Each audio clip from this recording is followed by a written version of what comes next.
Hello and welcome to a slightly shorter, slightly later than usual episode of a weekly Waypoint because it slipped my mind, honestly. For the first time since I began this, it used to slip my mind back in like episode 10, but been doing this for a few years now. It's been a while since it straight up slipped my mind. I've always wondered if I would fall out of sync with the weeks and the episodes because I miss an episode and not even notice. And when the episodes did kind of go out of sync, like I was talking about at the 4-year mark, I was wondering if that is what happened, but I went back and checked and it doesn't seem to be the case. So yeah, for the first time, slipped my mind. Probably because I have a really bad back and it's finally getting better, but I spent my weekend with it, and yeah, that's probably what was occupying my mind instead of this. I did mention at the start of year 4 that I might take the occasional week off from here on out, but I'm not going to let that be through forgetfulness. That's got to be like a decision I make. And I've been skimping out on the Thursday uploads lately as well, so damn it, you're getting a Wednesday weekly Waypoint. Today we're playing Unreal Tournament 99 because NoClip on their second channel, NoClip Crew, made a video about Unreal Tournament and this specific map as well, Facing Worlds, and it made me feel seen. More importantly, it made me want to play Capture the Flag on Facing Worlds. Unfortunately, I don't have time to go back and actually pick out the exact quote, but Danny O'Dwyer did say something along the lines of how most people would just like to load this up offline with bots on a kind of medium difficulty and just rack up the headshots.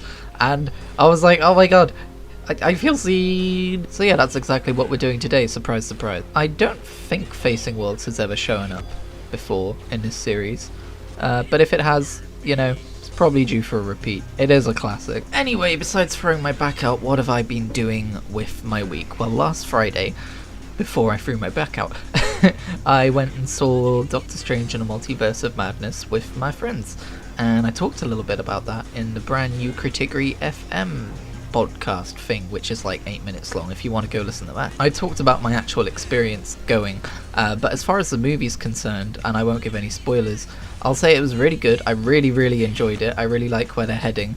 It's getting to the point where I'm not sure people can enjoy MCU movies as standalone movies. I think it's more like you have to be embroiled within what's already going on to really appreciate them. For instance, I don't think you would have enjoyed it as much if you hadn't watched WandaVision, and it's definitely setting up future MCU movies as well.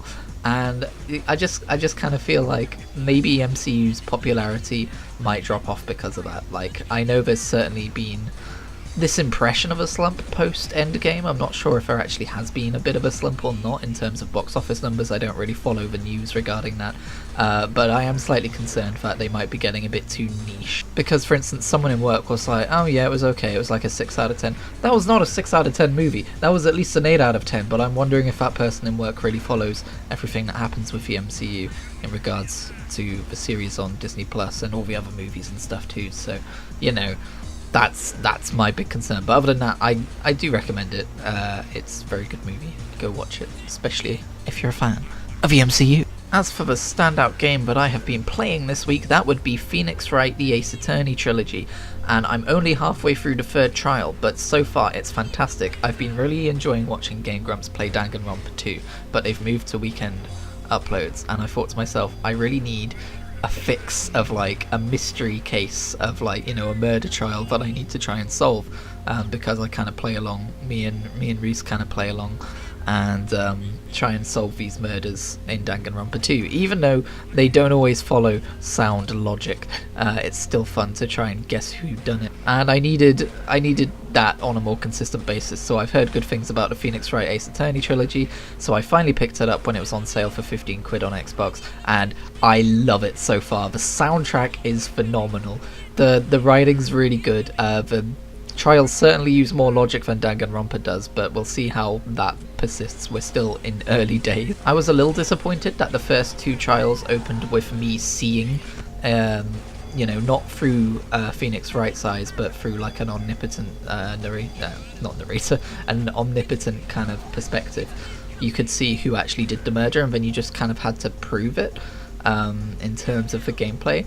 But I think that might have just been to start you off, because on the 3rd trial you don't know who did it. The other main difference between Ace Attorney and Danganronpa is while you have a core cast of a few characters, it is also a rotating cast of characters as well. It's not the same 16 or whatever. So it's more like a crime of a week kind of thing instead of like a long-running series, if you were to liken it to an anime or something. But no, I'm having an absolutely fantastic time. Oh god, twinge my back, sorry. See, I could cut that out, but I'm leaving it in because, damn it, if I have to suffer, you have to hear me suffer. No, it's super satisfying to like figure it out and then like present the contradictions and like push them into giving you more evidence and stuff like that.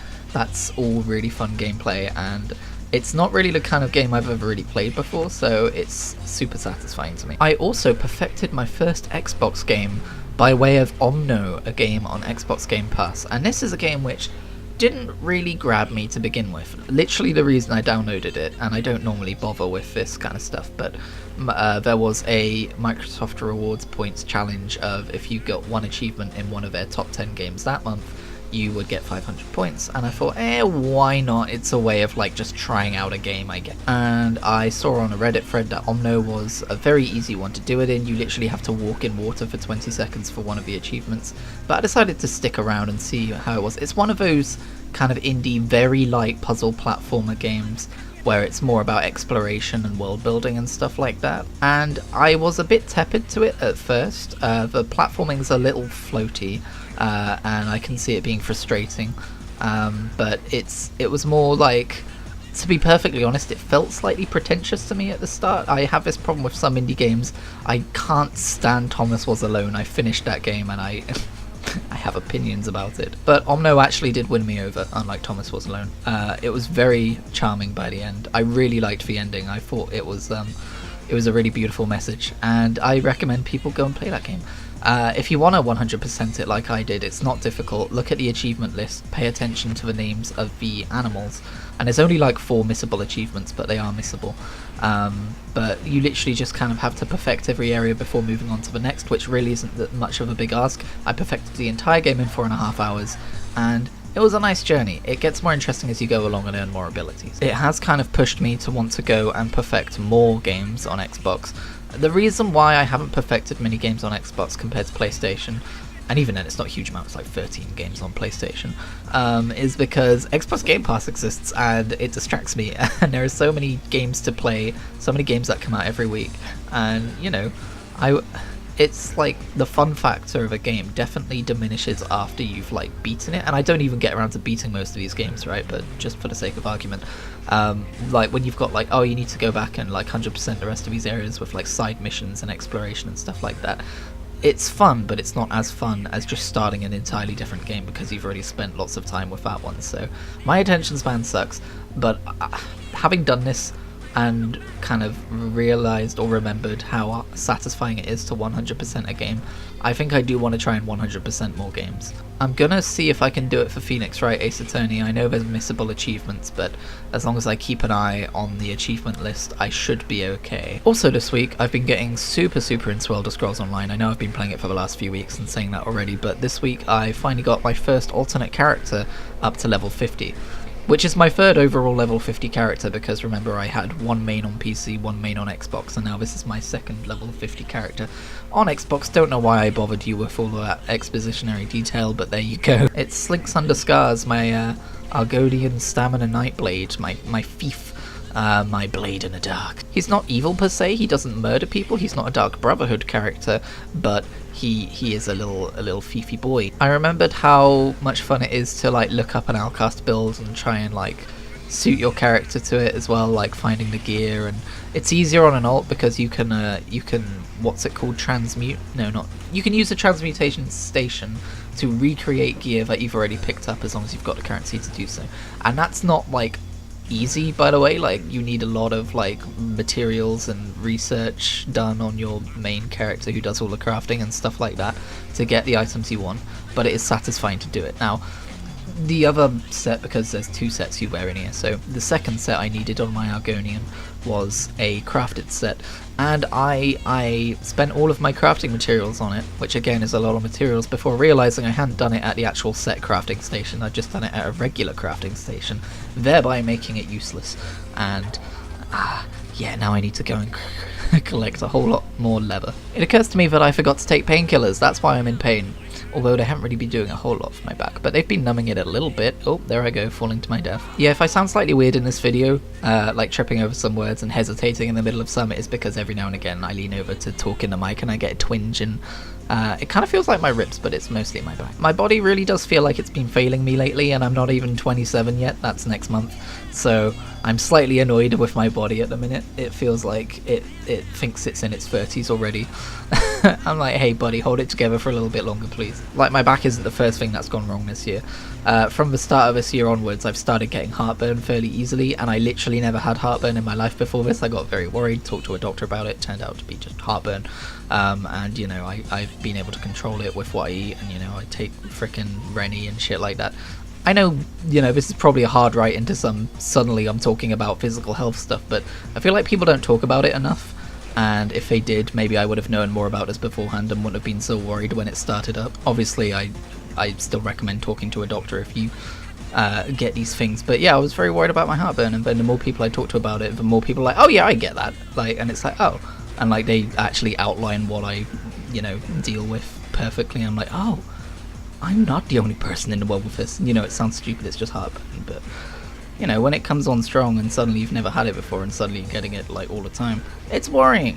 And then you realize that, oh, maybe if I eat slightly better and I take Rennie when I need it, it's not that big of a deal. But yeah, I had that at the start of the year. With my latest haircut, I've realized I really am starting to get slightly thin up top, which I didn't think was going to happen to me, because my dad, who's 56, turning 57 soon, still has a full head of hair. I'm not going to have a full head of hair in a decade, and I don't really care all that much about it, but I thought it might be funny to bring up. Like, come on, body, you fucking piece of shit, pull it together. Anyway, I hope you don't mind that random outburst at the end of a video. Thank you very much for watching. I will see you next week, where I definitely will not forget to record the weekly Waypoint, probably in another old game.